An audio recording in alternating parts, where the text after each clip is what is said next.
Hello friends, welcome back to my happy channel. Birthday. তো দেখো, আজকে হ্যাপি 5 তারিখ, বার্থডে। মার্চের 5 তারিখ তোমার আমার কি ছেলের আজকে? জন্মদিন। তো হ্যাঁ, আজকে আমি ওর জন্য হ্যাপি বার্থডে। কিছু রান্না করব। আচ্ছা, তো এখানে আমার ও কোলে আসো। ঘুম থেকে উঠে এই যে পড়েছে আজকে আমার অনেকক্ষণে, বাবু, তারপরে হ্যাপি আমিও বার্থডে। স্নান টান সেরে হ্যাপি বার্থডে রেডি বাবা। হয়ে গেছি নতুন শাড়ি পরে। তো আজকে লাল পরতে হয়, তো লাল আছে, রান্না তো করবো কালো বাবুর জন্য থাকতে এখন। নেই। তো আমি রান্নাটা করবো, আর ওর বাবা উঠেছে বাংকারে কিছু জিনিসপত্র বের করার জন্য। তো ছেলেও উঠেছে, দেখো উঠে মানে ওঠার চেষ্টা করছে মই দিয়ে। তারপরে ও বায়না করছিল, আমি আবার কোলে নিলাম। তো ও উঠতে ভয় পাচ্ছিল, তারপরে লাস্ট পর্যন্ত আর ওঠেনি। তো আজকে সকালটা একটু মানে ব্যস্ততার মধ্যেই কেটে গেল। তো আমি রান্না করব, তো ওই যে বাবা বাঙ্কারে দেখেছো, আর এই যে ছেলে একা একা। আমি বলছি ওর ভয় নেই, তারপরে আমি ওকে খাওয়াচ্ছি। তো ডাল পাঁপড় ভাজা এই দিয়ে আমি ভাত খাওয়াচ্ছি। তো স্নানটা হয়ে গেছে ওর। তো আর আমি এই যে রান্না করছি, এই যে লাল শাক করছি বাদাম দিয়ে। তা আমি হচ্ছে ইন্ডাকশন ওভেনও দিয়েছি, আর দুটো ওভেন মানে গ্যাসের দুটো ওভেনও আমি দিয়েছি, মানে চটপট হয়ে যাবে। তো মাকে বলছে ভিডিও করতে, মা এই যে ভিডিও করে দিচ্ছে। তো এই যে আমি রান্না করছি দেখো। তো পায়েসটাও আমি করে নেব। পড়ে যাবে।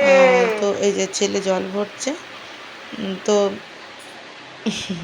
আমি রান্না করছি ডাল, মানে ডাল হচ্ছে হয়তো ওটা, হ্যাঁ ডাল, মুগ ডাল।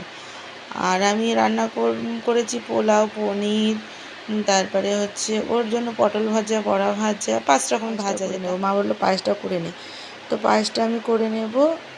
তো ওর এতদিন না আমি পায়েস দিইনি, মানে 5 বছরের আগে, মানে আমাদের শ্বশুরবাড়ির নিয়মে 5 বছরের আগে মানে জন্মদিনে পায়েসটা দিতে নেই।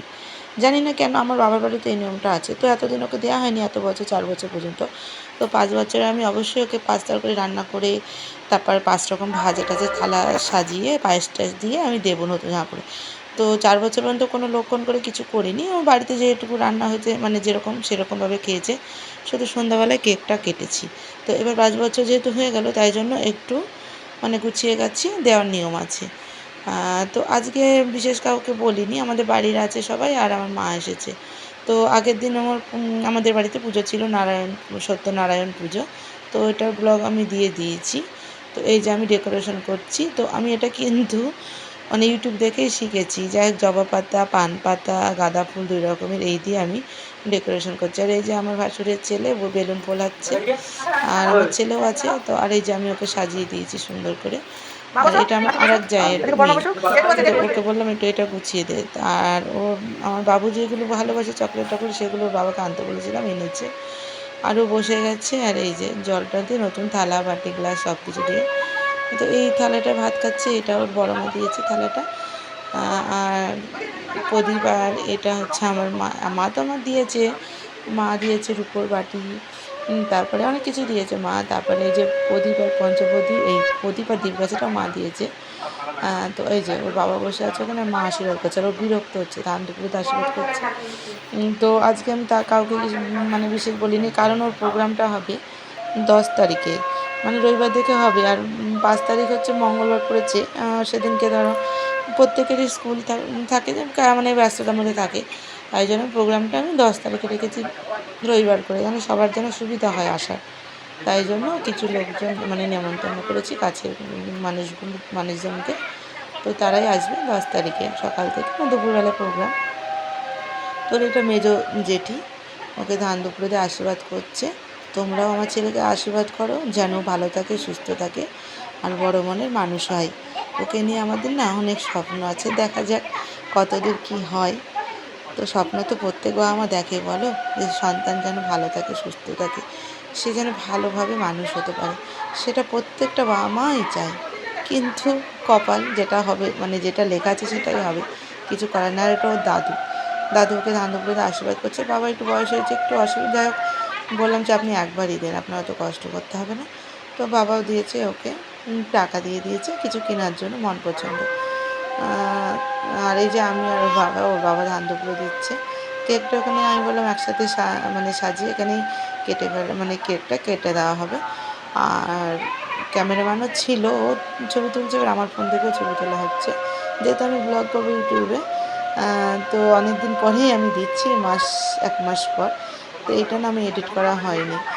তাই জন্য আজকে বসে বসে এডিট করছিলাম যে না এটা দিয়েই দিই। তো এই যে আমি কেমন হয়েছে তোমাদের মানে ডেকোরেশনটা মানে সাজানোটা তোমরা অবশ্যই কমেন্ট করে জানিও। আর এই যে বেলুনগুলো আমি অনলাইনে নিয়েছি, জানো তো এত ঠকে গেছি না, মানে বেলুনগুলো প্রত্যেকটা বেলুন না মানে এই 100 পিস বেলুন 200 কত টাকা যেন 298 কি এরকম না 198 যাক এরকম নিয়েছে 200 টাকা কি 250 টাকার মতো। বাবা বলছে এমনি নিলে অনেক কম দাম পেত।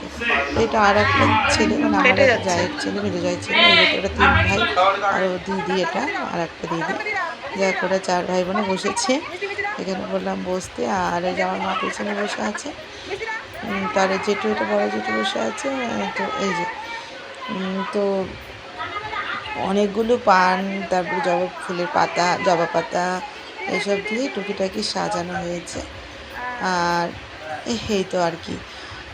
তো রান্না করেছি অনেক কিছু, তোমার হয়তো বললাম 5 রকম ভাজা, পোলাও, সাদা ভাত, শাক, আলু পটলের তরকারি, পাঁপড় ভাজা, বড়া ভাজা, বেগুনি, চাটনি, দই, মিষ্টি, পায়েস, এগুলো তো ছিলই। তো আর এই যে এবার কেকটাও কাটবে। তো ওর আমার ছেলের মানে এটাই আনন্দ যে জন্মদিন বলতে ওর কাছে কি কেক কাটবো আর বেলুন ফাটাবো, এইগুলোই ওর কাছে আনন্দ। আর এই যে আমি সেজে গুজে আমি একটু আমার ভিডিওটা করে নিচ্ছি। তো আমাকেও কেমন লাগলো জানাবে, মানে ওই আর কি। আর সবাই এখানে আছে, আমরা সবাই মানে সারাদিনটা আজকে বেশ ভালোই কেটে গেল। ছেলেকে তো লাল পাঞ্জাবি পরে দিয়েছি, তো ভালো লাগছে। একটা নীল কালার এনেছিল, লাল কালার, আমি বললাম লাল কালারটা রেখে দিই। তো বললো দুটোই রাখি, আমি বললাম না একই ডিজাইন দুটো রেখে কী করবো, বলো অন্য আরেকটা ডিজাইনে নেওয়া যাবে। তো এটা এটা আর একটা যেটি, তো এই জন্য লালটা রেখেছি। তো আমার ছেলেকেও কেমন লাগলো জানাবে তোমরা অবশ্যই কমেন্ট করে। আর তোমাদের ভিডিওগুলো কেমন লাগে অবশ্যই জানাবে। আর এই ভিডিওটি যদি ভালো লেগে থাকে তো লাইক, কমেন্ট অ্যান্ড কি শেয়ার। আর কি আরও যদি ভিডিও দেখতে চাও আমার চ্যানেলে আমার বন্ধু হতে, তো চ্যানেলটিকে একটু সাবস্ক্রাইব করে রেখো প্লিজ। আর এতক্ষণ ভিডিও দেখার জন্য অসংখ্য অসংখ্য ধন্যবাদ। আর তোমরা না পাশে থাকলে আমি এগোবো কী করে।